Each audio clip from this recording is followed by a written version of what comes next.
नमस्कार जय जगन्नाथ मु सोनी आपको स्वागत करुच्ची Soni kitchen and blog channel को आशा करुच्ची जगन्नाथ कृपार आपण मैंने समस्ते भलर थे जो था भलर था सुरक्षित था वीडियो को फास्ट टू लास्ट जाए देखुए जब पसंद आसला गोटे लाइक करेंगे फ्रेंड भी सहित सेयार करेंगे आउ चैनल जब नुआ अच्छा चैनल गोटे सब्सक्राइब करने तो डे नक चलू स्टार्ट करवा आज टिप्स अच्छी आपणकर अनवांटेड हेयर को किसी परिमाण में रिमूव कर मेनली एटा आपणकर फेशियल पे आपको देखेबी फेस पे कॉफी फेशियल तो आपको आपण माने जो आम जो जिन सब व्यवहार करवा यहाँ आपणकर हेयर मध्य किसी मात्रा रे रिमूव कर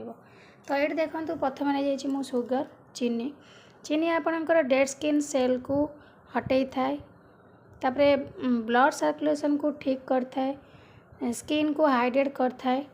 माने फेस रे आपणकर दरकार ठारू आपणकर मुह अधिक गोरा करें तो ये देखो प्रथम जिनस नहीं गले सुगर तो प्रथम आम ये सुगर नहीं जावा तो जी आपणकर फेस को दरकार अच्छी आप ठीक से ही ने बेसी नवा किसी भी दरकार ना तापर देखो ये नेक्स्ट जिनस नहीं जाऊँगी एलोवेरा आपण पाखे जब एलोवेरा प्लांट अच्छी तो से एलोवेरा जेल काढ़ी नहीं पारे ना तो मार्केट मिलूवा एलोवेरा नहीं पारे तो एलोवेरा आपणकर स्किन को पूरा हाइड्रेट कर माने घी कुआरी एलोवेरा आपणकर विटामिन ए विटामिन ई अच्छी आउ मिनरल्स जिंक एंड मैग्नेशियम अच्छी जोटा कि आपणकर स्किन को पूरा ग्लो करने हेल्प कर स्किन को मॉइस्चर रखिबो सॉफ्ट रखिबो स्किन को पूरा प्रोटेक्ट देवाई हेल्प करता है एलोवेरा जेल तो तापर चलते ये आम नेक्स्ट जिनस नहीं जावा ये मुझे व्हाइट फ्लोर माने अटा व्हाइट फ्लोर नहीं तो यहाँ आपणकर स्किन को पूरा ग्लो करने हेल्प करता है सहित किसी मात्रा रे आपणकर अनवांटेड हेयर को रिमूव करने हेल्प कर तो देखो ये आम अलग जिनस व्यवहार करवा जोटा कि आपणकर हेयर रिमूव करने हेल्प करता है तो तापर चलते आम नेक्स्ट जिनस नहीं जावा कॉफी पाउडर आपणकर फेस को पूरा टैनिंग को दूर करने हेल्प कर झाइया पिगमेंटेशन टैनिंग को दूर कर स्किन को पूरा हाइड्रेट रखिबो आउ आपणकर फेस को पूरा ग्लो कर तो देखो ये मुझे गली कॉफी पाउडर ये आम गरम पानी टिके देकी आपको गोले नवा ना आपणकर कॉफीटा मेल्ट करनी ठंडा पानी रे आपन जदि आपको चाहिए चीनी आउ कॉफी पाउडर को आपन गैस रे मध्य बसई पारे तो देखो ये मु फ्लाश रु नहीं जाऊँगी उषुम पानी जोटा कि आपणकर कॉफीटा भल से मेल्ट करिवो तो ये देखो आम ताको भल भाव में जिनस को मिसई नवा जहाँद्वारा कि आपणकर चीनीटा पूरा डेड स्किन सेल को रिमूव करता है स्किन को ग्लो करता है आपणकर स्किन ने पूरा स्क्रबर भली काम करिवो चीनी सुगर तो से आपन ताको मेल्ट करेंगे टिके टिके रुआ रुआ थिले एटा भल काम करिवो आपणकर फेस रु डेड स्किन सेल को रिमूव करने कहीं स्क्रब भली काम करता है टिके रुआ रुआ रहिले तो आम किछिटा परिमाण पूरा 80% भली ताको मेल्ट करनवा 3 भाग तो देखो उषुम पानी दे गोलेबार कॉफीटी बहुत बढ़िया से मेल्ट करेगा आपन ताको गैस रे मध्य टिके चीनी टिके पानी आउ तापरे कॉफी पकेगी एमती भल भाव घांटी मेल्ट करें तो यहाँ आपणकर कॉफी फेशियल रेडी होगा आपन ताकू जेकोसी पार्टी फंक्शन को बाहर अध घंटा पूर्व आपणकर फेस रे एमती कॉफी फेशियल व्यवहार करूँ देखिए आपणकर फेस रो ग्लो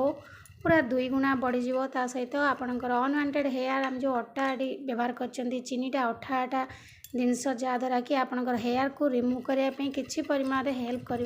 कहीं अटा और चीनी मिसीगला अठा अठा लगे अटाटा आपणकर बाइंडिंग भली काम दब आपणकर हेयर अनवांटेड हेयर को रिमूव करने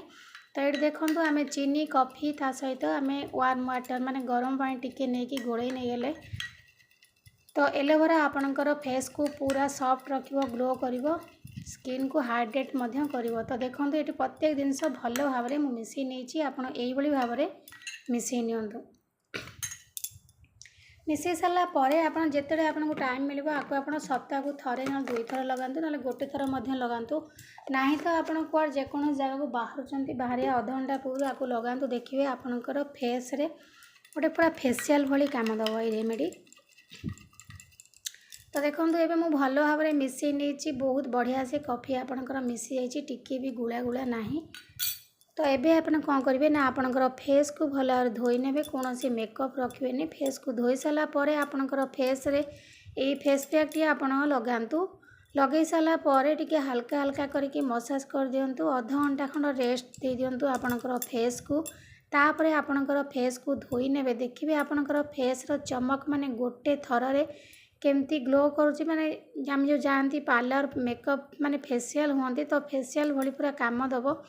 आपणकर फेस रो चमक आप निजे देखला परे ही विश्वास कर पाइबेनी एते सुंदर गोटे थररे ग्लो करिवो। तो देखंतु एबे सुखिबा पई छाड़ी देली। सुखी सारा पर अध घंटा पर आपणकर फेस को ओदा माने रुमाल हो किंबा नॉर्मल वाटर रे आपणकर फेस को भल धोई नियंतु। धोई सारा पर जेकोसी मॉइस्चर वाला क्रीम लगांतु। नाले आपणकर फेस रे गोलाप जल हो एलोवेरा जेल हो जहाँ भी हो आपणकर फेस रे मसाज करंतु। तो ये देखो आपको मुझे लगे देती अध घंटा पर मुझे आपको धोईकी देखेबी। जेहेतु आम चीनी नहीं तो टिके अठालिया अठालिया रहा आपंकर सुखीगला आपंकर जब हेयर थाए आपंकर फेस टिकी टिकी गालर थाए किसी लोकंर तो आस्ते आस्ते यहाँ माने सुखिला पर यदि एमती पोछे उल्टा आड़ू ताले आपंकर फेस अनवांटेड हेयर जाक रिमूव हम। तो देखो ये सांगे सांगे लगेला पर आपको देखा केते सुंदर भाव में जो जगह पोछिल देखो केते सुंदर भाव में ग्लो करुच्ची। तो ये मुझे किसी समय छाड़ी दूसरी तापर आपको मुझे धोईकी देखे नेबी। तो ये देखो अध घंटा पर मो हाथ को धोई नहीं मुझे कही इंस्टांट ग्लो करवा आरंभ कर गोटे थर। तो आप देखिपे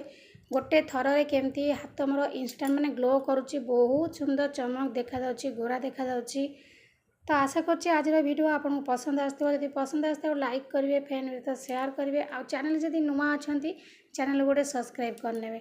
तो आज भाई मुझे विदाय नौची पुणी देखा भी आपन सहित नेक्स्ट वीडियो रे। से पर्यंत रोची नमस्कार जय जगन्नाथ।